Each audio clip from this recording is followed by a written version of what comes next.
يا مساء الفل عليكم يا بنات، ازيكم عاملين ايه؟ يا رب تكونوا بافضل حال يا رب. النهارده جايه لكم في وصفه، بصوا بقى، سريعه جدا، منجزه جدا، وفي منتهى الجمال، وبشريحتين من البانيه. وانتي طبعا ممكن تزودي زي ما انتي عايزه، موفره وممكن تاكل اكتر من فرد، وممكن تعمليها غدوه، ومكوناتها بسيطة جدا وسهلة جدا جدا. يلا نخش في المقادير، يلا نخش في المقادير. بصوا حبايب قلبي، انا طبعا جبت شريحتين من البانيه، كانوا عندي يعني، غسلتهم كويس وقطعتهم طرنشات. ومعايا كوباية من البسلة، بسلة على جزر، تمام كده. ومعايا حباية من الطماطم متوسطة الحجم، ومعايا حباية من البصل، ومعايا حباية من الفلفل الرومي اللي هو الأحمر. لو ما عندكيش احمر مفيش اي مشكله، هنشتغل باي حاجه، ممكن لو اخضر، بس الاحمر بيدي كده طعم كده مسكر، وده اللي انا عايزاه. ومعايا كوبايه من لسان عصفور، وطبعا معاكي من كوبايه لكوبايه ونص زي ما انت عايزه. تمام. ويا ريت يكون اللسان عصفور من اللي هو الاكياس، بلاش اللي هو السايب عشان ما يبقاش طعمه مش ظريف، وبيبقى مليان نشا. تمام، عشان الوصفه تطلع معايا مفلفله كده وجميله وزي ما انا عملتها. طعم كان حكاية، والريحة في منتهى الجمال، والله كانت قلب المطبخ.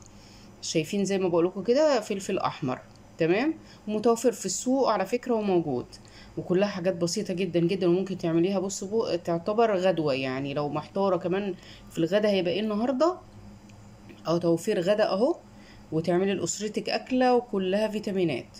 وزي ما وراكوا كده مكعب ماجي، أنا بحب الماجي في الأكل بصراحة، يعني من ممكن تحطي مكعب اتنين بالكتير قوي، مزوديش عن كده، انا حطيت مكعب واحد.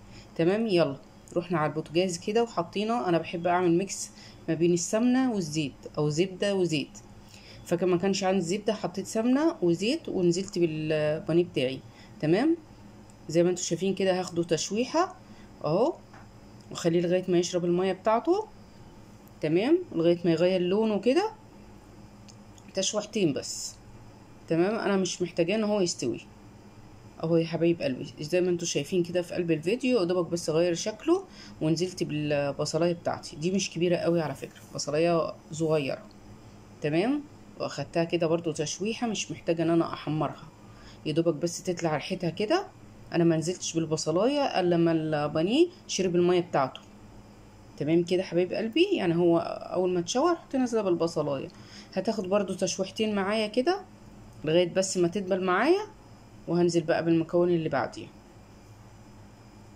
الأكلة دي سهلة وسريعة وكلها فيتامينات وفي منتهى الجمال، وأحلى حاجة فيها إنها بتخلص كلها في حلة واحدة، وما أخدتش مني يعني بكتير قوي ربع ساعة. هو اللي استوى معايا أخد مني وقت هو البسلة مش أكتر، لكن كل الخضار اللي أنا عملته كان يدوبك بيدبل. بس كده نزلت بالفلفل الأحمر بتاعي وحبيت الطماطم، حبيت الطماطم برضو مش كبيرة. تمام. حبيت الطماطم ايه لازمتها في الوصفة دي يا ستي؟ دي بتدي طعم للأكلة وبتخليها جوسي.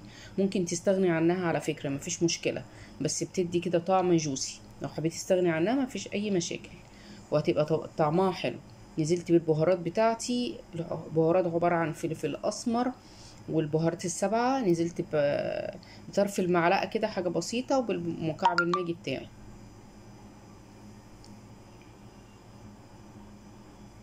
اهو زي ما انا كده بوريكم. يبقى كده نزلت بالبهارات عبارة عن ماجي، فلفل اسمر، 7 بهارات، وادي تقليبة كده بسيطة. تمام، تشويحة كده.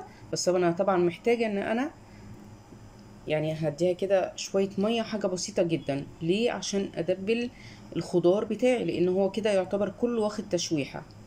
تمام. بعد ما خدت تشويحة معايا كده يا دوبك دبل، رحت نازلة بالبسلة والجزر. البسلة عندي كانت متفرزنة، بصراحة أنا بحب أفرزن البسلة جدا، بس لما بفرزها ما بحبش أحط معاها جزر، يعني الجزر موجود طول السنة فأنا بحبه فريش، فكنت مقطعة جزر والبسلة عندي موجودة، فكوباية من البسلة على الجزر.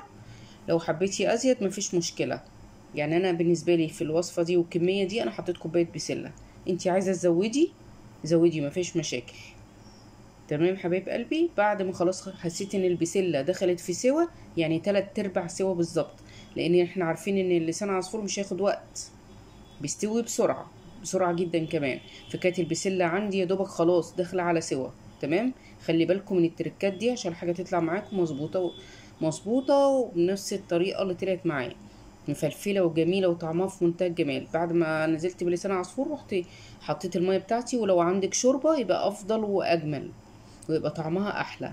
انا ما كانش عندي شوربه فنزلت بالميه، مفيش مشكله. يا دوبك غطيت بس الاكل بتاعي وهعمله معامله الرز، يا دوبك يتشرب الميه بتاعته، واوطي عليه زي ما بتعامل مع الرز بالظبط.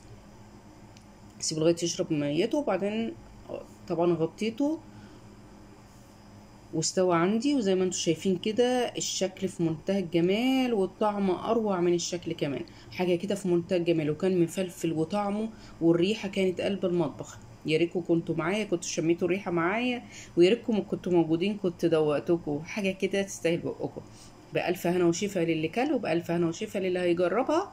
وطبعا الاكل ده قلنا اذواق، ودي من الاكلات اللي بتنزل القلب قبل ما بتنزل المعده، فحاجه كده في منتهى الجمال. كده خلصت الفيديو معاكم حبايب قلبي، وكنت معاكم ماما فوفا من قاعده وفضفضه ستات. يا ريت تدعموني بلايك وكومنت حلو منكم، واترككم في رعايه الله. والسلام عليكم ورحمه الله وبركاته. استناكم تجربوها وتقولوا لي رايكم. اترككم في رعايه الله، والسلام عليكم ورحمه الله وبركاته. مع الف سلامه.